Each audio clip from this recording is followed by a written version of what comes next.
Welcome to the Horizon Audiofiles, a podcast of the Defense Horizon Journal.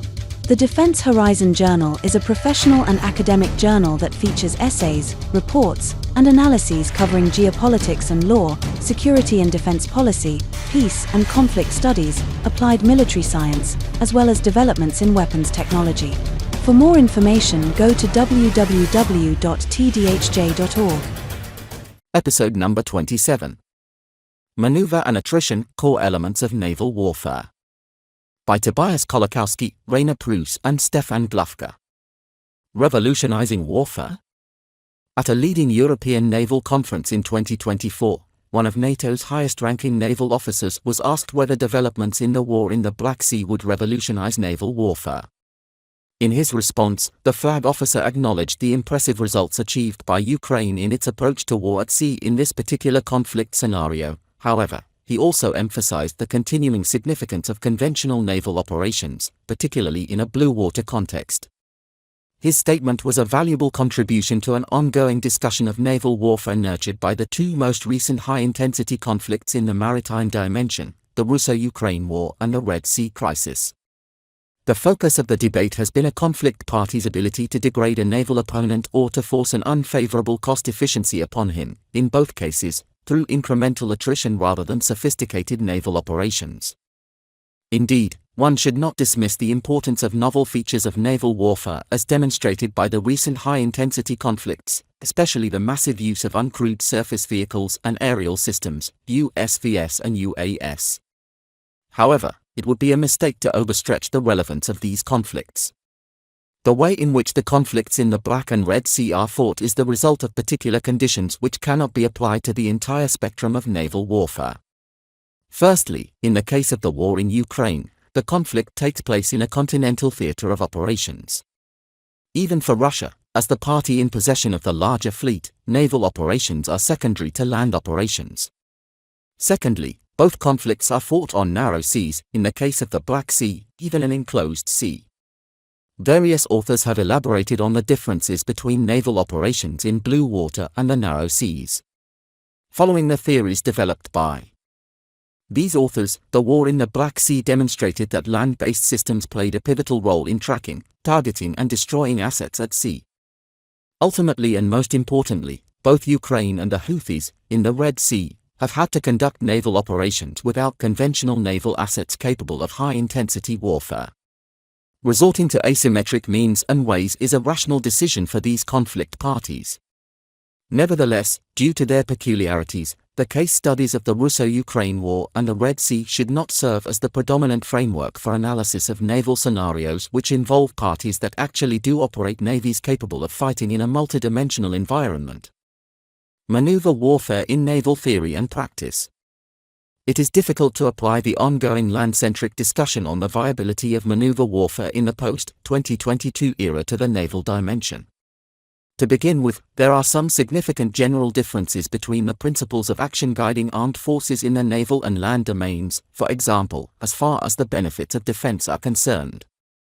Concerning maneuver warfare, the differences are particularly striking, making the universal application of concepts across service branches problematic.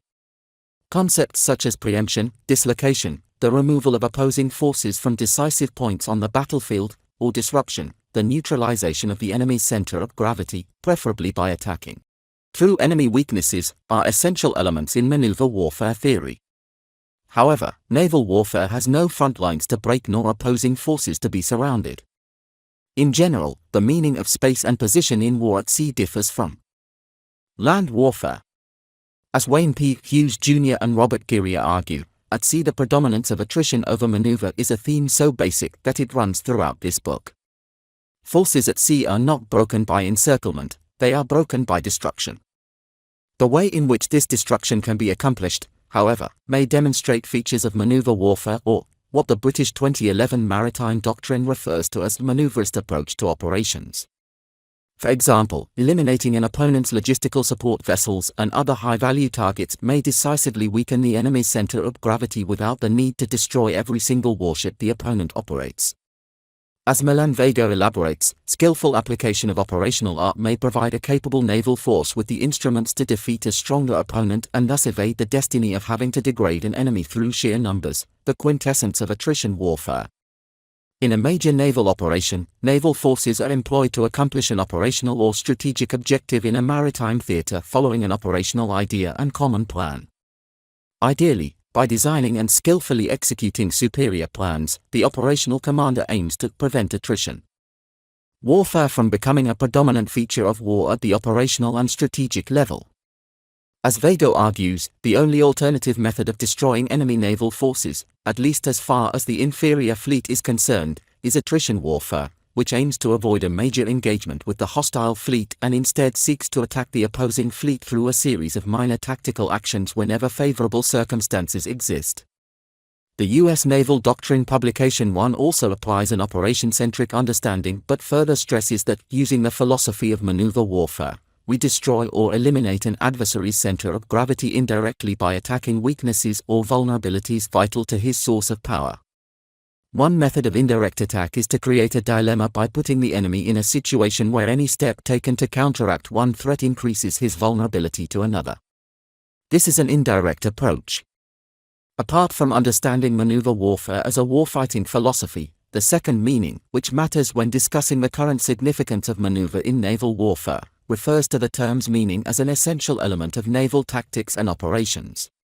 According to Hughes Jr. and Geria, the essential foundation of all naval tactics has been to attack effectively using superior concentration and to do so first, either with longer-range weapons, an advantage of maneuver, or shrewd timing based on good scouting. During the Age of Sail, maneuver was the quintessence of naval tactics. Superior maneuvering of naval formations was essential to winning battles. Maneuvering involved positioning one's fleet to sail to the leeward or the windward, depending on tactical choices, breaking through the opponent's column and shooting at ships from an advantageous angle or doubling an enemy's column. If decisive victories were to be achieved, formation commanders could aim to maneuver their formation to leeward of the opponent, thus denying them the option of retreat, and then concentrate a superior force on part of their formation. This period of maneuver battles, which lasted approximately 200 years, came to an end during the First World War. In the age of long-range, high-speed and air-launched weapons and advanced methods of scouting, the relative position of the sea-based platform to its respective target was no longer the single most important element of naval tactics.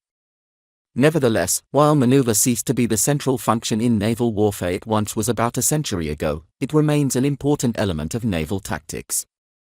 In Hughes and Geria's definition of both operational trends and constants, maneuver plays a pivotal role.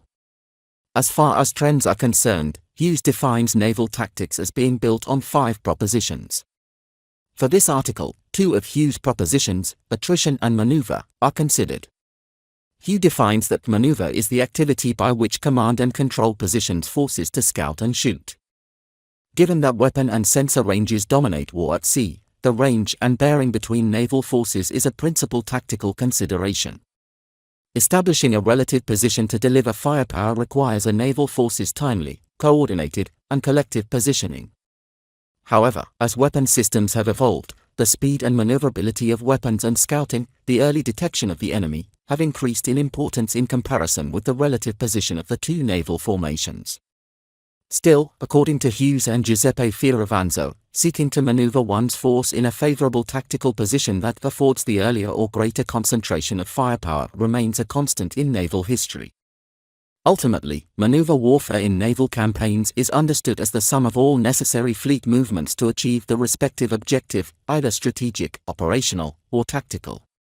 At the strategic level of war, mobility is the key word, describing the ability to move long distances in a self-sustaining manner. Quickly in relation to the movement of ground forces, and, to operate at length, up to several months on or near station. Operationally, deployment is the key term, meaning attaining given positions in a timely manner. Although, at first sight, positions at sea seem not to be fixed geographically, there are indeed a considerable number, such as seaports of M-debarkation, SPOEDS, maritime choke points or areas relevant for anti-submarine warfare, ASW. The purpose of such operational deployments is the provision of maritime combat capabilities. Another aspect that is especially relevant with regard to the function maneuver assumes in naval operations concerns the relationship between maneuver, attrition, and the objective to be accomplished. The operational objective derives from the higher, strategic, commander's intent and, therefore, provides direction and guidance for the deployment of forces. In many cases, the operational objective is more or less establishing sea control or sea denial in assigned areas for a given time frame. In these cases, attrition warfare by any means is the prerequisite for achieving the objective. Maneuvering the asset or formation to employ its firepower, attrition, supports accomplishing this objective. In contrast, maritime sea lift, military sea lift, and amphibious operations are two types of naval operations in which attrition supports maneuver. Firstly, maritime sea lift, the safe and timely arrival or departure of maritime traffic at or from a SPOD. SPOE. The prominent characteristic of these operations is the need to maneuver, in addition to force protection. Allied convoy operations during the Second World War are a historical example. Secondly, amphibious operations require extensive maneuvering before the task, mainly amphibious demonstration, rehearsal, or assault, can be executed. At the tactical level, employment is the key word, meaning the assignment of tasks to forces and/or direction and control, i.e., positioning these forces to accomplish the assigned tasks. There are 8 basic naval tactics, 5 are agility maneuver-related, and 3 are attrition-related. Analyses of anticipated conflict scenarios.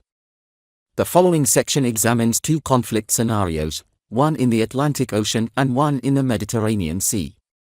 Given the strategic importance of these respective theaters for communications and power projection, these would likely see significant naval activities in case of a major confrontation between Russia and NATO. Transatlantic scenario, protecting the sea lines of communications, SLOCs. Not too dissimilar from the situation during the Cold War, a high-intensity conflict involving NATO and the Russian Federation in Europe would involve the transportation of large amounts of personnel and material from North America to Europe to reinforce and sustain NATO's capabilities on the European continent.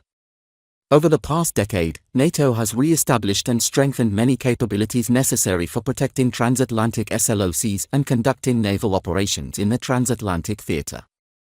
Anticipating a situation that strategically requires establishing and maintaining continuous logistic support for forces operating in Central and Eastern Europe, the operational objective for NATO's maritime forces would be the safe and timely arrival of cargo vessels to dedicated SPODs on the European mainland. To use strategic mobility as its overarching purpose, such a naval operation would be characterized by extensive maneuvering activities. The danger Russian naval forces, especially subsurface forces, pose to vessels and ports serving NATO has been addressed by multiple authors in recent years. However, scholars tend to disagree to a certain degree on the Russian course of action, COA. Moreover, the difficulties the Russian military has faced since the outbreak of the Russo-Ukrainian War in targeting and neutralizing military equipment once it has been delivered is brought forward as another argument as to why Russia may seek to degrade NATO's military capabilities through attrition as long as the military hardware is still transported at sea. To minimize the threat to NATO's shipping and military forces, 2 possible COAs for NATO naval forces are possible. The first would be an offensive, attrition-centric approach by establishing sea control in areas outside the opponent's effective sensor and weapon ranges, hence destroying or neutralizing offensive capabilities. In light of the opponent's order of battle, this COA would require superior forces with sufficient organic logistic support to ensure a persistent presence. The second COA would be somewhat defensive or maneuver-centric by directing maritime traffic beyond the threat and conducting sea control or sea denial in specific areas, such as the Greenland-Iceland UK, GIUK, gap or the approaches to the North Sea, essentially establishing a layered defense. Such a COA would emphasize the function of maneuver over the employment of firepower. Attacks by NATO forces against Russian military targets would only occur if and when necessary. As far as the understanding of maneuver warfare as a warfighting philosophy is concerned, the transatlantic scenario is characterized by both maneuver and attrition.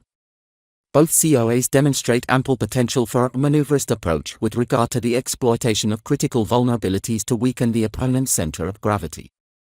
One example includes the neutralization of the opponent's abilities to scout.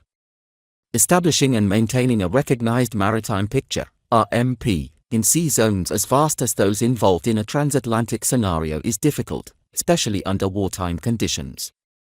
While the three-dimensional picture compilation process is a significant challenge to NATO, for Russia, whose territory is far away, creating an RMP for sea zones of relevance in a transatlantic scenario is even more difficult. However, establishing an RMP is especially important for submarine operations, given limited submarine sensor ranges and dependence on external sensor data, particularly if a submarine is tasked to employ long-range cruise missiles. In this context, long-range maritime patrol aircraft, one of the principal scouting assets of the Russian fleet, an aircraft operated by the Russian Aerospace Forces long-range aviation will play an important role in intelligence, surveillance, and reconnaissance, ISR, and have been conducting reconnaissance flights throughout the Norwegian Sea and up to the North Sea.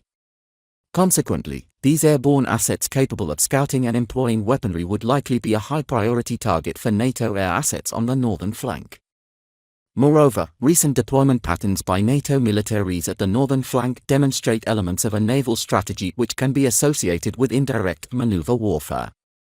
During the 1980s, the concept behind NATO's offensively oriented concept of maritime operations, Karmarops, foresaw the Soviet fleet having to hold back to defend its Arctic bastion rather than giving the Soviets the initiative to deploy their forces offensively. In light of recent deployments of NATO naval forces to the high north and a much smaller Russian fleet, the dilemma facing Russian naval planners in the 2020s is one of offensive employment of firepower against NATO member states' critical infrastructure, SPODs, and interference with SLOCs versus defensive use of naval assets against NATO military capabilities. This is a more extensive challenge than that of the 1980s. Furthermore, NATO's actions blend well with the US naval doctrine's definition of maneuver warfare by putting the enemy in a situation where any step taken to counteract one threat increases his vulnerability to another. In contrast with these maneuverist elements, both NATO COAs associated with the transatlantic scenario would instead fall into Vago's categorization of attrition warfare. A transatlantic scenario would likely consist of a prolonged series of minor tactical actions. These may be an evasive maneuver of a convoy, the defense of a SPOD, the offensive hunt for and destruction of a Russian submarine, or the interception of a Russian maritime patrol aircraft scouting over the Norwegian Sea. The accomplishment of the campaign's mission and, whether by choice or necessity, the destruction of Russian naval capabilities to interfere with NATO's maritime communications would likely not be the result of a few short and sharp battles. Unlike, for example, the Arab-Israeli War of 1973, such a scenario would rather likely result in a cumulative campaign that would attrite the Russian side's naval strength. Maritime maneuver can make important contributions to minimizing NATO forces' attrition in such a prolonged campaign. Mediterranean scenario, establishing sea control. The second conflict scenario under consideration takes place in the Mediterranean Sea. This naval theater of operation is characterized by two factors that will likely shape naval operations in a high-intensity scenario. The first is narrow maritime geography. Russia's standing operational formation of the Russian Navy in the Mediterranean Sea is geostrategically isolated as it is separated from the home bases of the Russian Black Sea Fleet, its principal force provider, by the Turkish Straits. The second factor that would impact how naval operations would likely develop in case of a hypothetical war is NATO's considerable superiority in forces in the Mediterranean. Not taking the unusually high concentration of Russian warships in the time period preceding February 2022 and the unusually low number of Russian naval vessels since the Russo-Ukraine War into consideration, on average, Russia's naval formation in the Mediterranean consists of approximately 10 units, among them 2 submarines and a few support ships. In a high-intensity conflict, these Russian warships would be confronted with a NATO armada. NATO naval forces would not only consist of the alliance's standing NATO Maritime Group 2, which regularly patrols the waters of the Mediterranean Sea. NATO forces would be the combined strength of the Italian and Greek navies, substantial parts of the French and Spanish navies, the majority of the Turkish Navy, various assets of smaller NATO states and the US. Sixth Fleet. In total, a force posture of more than 200 naval vessels would likely be available to NATO in the Mediterranean, not counting reinforcements from other regions such as North America or the Persian Gulf. In contrast with the prolonged transatlantic scenario and in light of the vast discrepancy in military strength between the opponents, in this scenario, a major naval operation following Vago's definition appears to be a rational possibility, especially given the geostrategic isolation of the Russian naval formation and the significance of the Mediterranean Sea for SLOCs. Again, two COAs are possible for NATO planners. The first would involve detecting, tracking and destroying the Russian naval formation in the Mediterranean, and potentially some land-based assets in Syria, in a fast and furious naval battle. Following the destruction of the Russian naval presence in the eastern Mediterranean, NATO could realistically aim to achieve sea control. Recent naval exercises by NATO demonstrate that the combined NATO member states are in possession of sufficient capabilities to carry out offensive military operations at NATO's eastern flank. Since 2021, for example, NATO has trained its capabilities to employ firepower to achieve effects across Europe in the Baltic Sea based on sea-based assets in the Mediterranean. A particularly striking example was the exercise Neptune Strike 2023, which involved, among others, 3 aircraft carriers simulating 2 attack operations. According to the Bundeswehr Center for Public Affairs, it was the first time 3 aircraft carriers under NATO command and control had trained attacks of this kind. Moreover, for a period of several days, a 4th carrier strike group centered around the French Charles de Gaulle joined the exercise to practice offensive and defensive operations. The second COA would see NATO deploying naval and air forces to carry out sea denial operations eastward a line roads Crete eastern North Africa to prevent the Russian naval formation in the Mediterranean from deploying and taking action against NATO.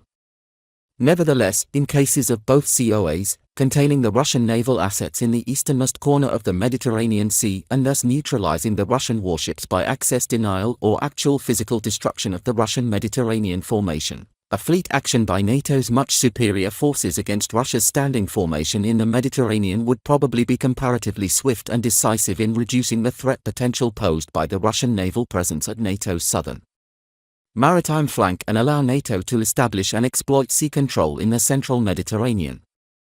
Both COAs would include elements associated with a maneuverist approach to operations, as they very likely may also take advantage of critical vulnerabilities to decrease Russian strength. With near certainty, in case of war with Russia, the Turkish and Greek navies would be deployed to guard the Turkish straits and prevent any possible Russian breakout. The geographical isolation of the Russian Navy's formation in the Mediterranean would then be complete. As the example of the Russo-Ukraine war demonstrates, without access to the Turkish straits, the Russian Navy faces great difficulty sustaining its naval force in the Black Sea. Shortly before Russia invaded Ukraine in February 2022, a massive concentration of Russian naval assets in the Mediterranean was reported. Between 16 and 29 naval vessels, among them 2 Slava-class cruisers, were reported to have been assembled in or temporarily deployed to the Mediterranean. 1.5 years into the war and without the opportunity to sufficiently supply forces at sea and the Russian logistical supply point in Tartus, Syria, this number has supposedly dropped to 6, including 2 auxiliaries, by October 2023. This is a formation size far below the average demonstrated during the 2010s. Thus, by deploying its forces, NATO could potentially seriously weaken Russia's naval formation in the Mediterranean using an indirect approach associated with comparatively little risk of suffering attrition of its own forces. Furthermore, based on the Russian military's performance in the Russo-Ukrainian War, Sidor Korshel assesses that the Russian armed forces suffer from severe command and control issues at the joint level. This may reflect challenges in the stated desire to aggregate information from multiple service branches without reaching back to a higher headquarters or involving multiple separate command chains. In light of the limited long-range air defense capability of most small surface combatants, which make up the bulk of the Russian naval arms procurement program, the lack of sea-based naval aviation and the retirement or wartime loss of Russian major surface combatants, the Russian fleet's limited area air defense capabilities appear to be a critical vulnerability. Consequently, when discussing the impregnability of the Russian anti-access area denial bubble, commentators often refer to the lethality of Russian land-based systems, such as the vaunted S-400 air defense system. Providing air cover for a naval formation out at sea from land-based air defense systems and air assets involves at least 3 different branches of the armed forces, the Russian Navy, Air Force and Air and Missile Defense Forces, and well-practiced operating procedures. For example, naval, land, and air assets have to contribute towards compiling a comprehensive air picture. Target handovers have to be well orchestrated, and air operations must be harmonized to prevent blue-on-blue engagements. As various examples of Russian fighter aircraft being supposedly shot down by Russian air defense during the Russo-Ukraine war have demonstrated, the Russian military appears to have problems with precisely these kinds of coordination among the service branches. NATO forces may exploit this critical vulnerability and minimize their own losses by engaging the enemy at its weak spot, inter-service area air defense. As far as the second understanding of maneuver is concerned, a high-intensity conflict in the Mediterranean would involve attaining several areas and positions to be attained by maneuver warfare to ensure unhampered use for combined operational purposes or to prevent own forces from attrition. On the strategic level, strategic mobility would also play an important role, albeit likely a somewhat smaller one as in Northern Europe, as intertheater SLOCs would ensure the transportation of supplies and reinforcements to NATO's southeastern front. This has become particularly relevant since NATO battlegroups have been stationed in Bulgaria, Hungary, Slovakia, and Romania. Additionally, the US has been expanding logistical capabilities at the port of Alexandroupolis, Greece, to serve as a logistical support hub in southeastern Europe. On the operational level, such a scenario would involve significant deployments of forces. Operations would involve the maneuvering of suitable assets to guard Mediterranean SLOCs and, given the grave threat posed by Russian cruise and ballistic missiles, to protect ports, bases, command posts and ships. Further deployments also seem reasonable from a NATO perspective. Apart from blocking the Bosporus approaches and the Suez Canal, deploying forces to monitor the Strait of Gibraltar, one of the far approaches, Dalnaya Podkady, in Russian military terminology, would be mandatory to deny the Russian Navy access to this crucial body of water and contribute to isolating the naval theater of operations. At the tactical level, NATO naval forces would be maneuvered into positions where they could employ their firepower following NATO's operational plans. As Rear Admiral William Houston, the deputy commander of the U.S. Sixth Fleet, points out, already during peacetime, the U.S. deploys attack submarines in this eastern portion of the Mediterranean to counterbalance the Russia-SIC build-up in Syria. Commenting on the 2019 deployment of the Ohio-class submarine USS Florida in close proximity to the Russian Mediterranean formation, U.S. subsurface forces were supposedly watching them, the Russian military presence authors note, very, very closely. There's really not a day where we're not watching them every single day. Given that at least the U.S. Navy, and potentially other NATO navies as well, are maneuvering, pre-positioning, their navies to scout during times of peace and tension, there is little doubt that they would maneuver their units in position to employ their weaponry against the Russian vessels once hostilities started. Furthermore, depending on NATO's operational plan, once the threat by the Russian naval formation in the Mediterranean was neutralized, full operational freedom in the central Mediterranean could be exploited to maneuver units in position to carry out sea-based strike operations aimed at the eastern part of Europe as practiced during the Neptune Strike exercise series. A combination of maneuver and attrition. Maneuver, both as a warfighting philosophy and as a function in naval warfare, retains its importance even under 21st century conditions. Only through the combination of attrition and maneuver can sea control be denied, accomplished and exploited, and the naval forces of the opponent be neutralized. Attrition and maneuver mutually support each other, with one of the two functions being dominant and the other supporting, depending on the concrete type of mission. To accomplish the objective, naval forces have to be maneuvered into positions to scout or employ firepower. To win, they have to do so faster and more effectively than the opponent. This, however, requires well-trained, highly professional sailors capable of carrying out naval operations under the conditions of high-intensity warfare. Unfortunately, following the end of the Cold War, many navies lost some of their abilities to carry out complex wartime naval operations. Consequently, navies need to relearn war and implement the characteristics of modern and future naval warfare in doctrines, tactics, procedures, and training. They should do so now, while the anticipated scenarios examined in this article are still only hypothetical scenarios and not yet gruesome reality. The authors. Lieutenant Commander Dr. Tobias Kolakowski is a research fellow at the German Institute for Defense and Strategic Studies. His research focus is on Russian naval strategy, East Asian maritime affairs, and maritime security and strategy. Commander Rainer Preuss serves as a department head at the German Maritime Warfare Center. He specializes in non-kinetic naval warfare and the development of tactics. Lieutenant Commander Stefan Glufka serves as a department head at the German Maritime Warfare Center. He specializes in maritime uncrewed systems and the development of tactics. The views contained in this article are the author's alone and do not represent the views of the Bundeswehr, Armed Forces of the Federal Republic of Germany, the German Ministry of Defense or the German Institute for Defense and Strategic Studies. This was the Horizon Audiofiles, a podcast of the Defense Horizon Journal. For more information, go to www.tdhj.org. Thank you for listening.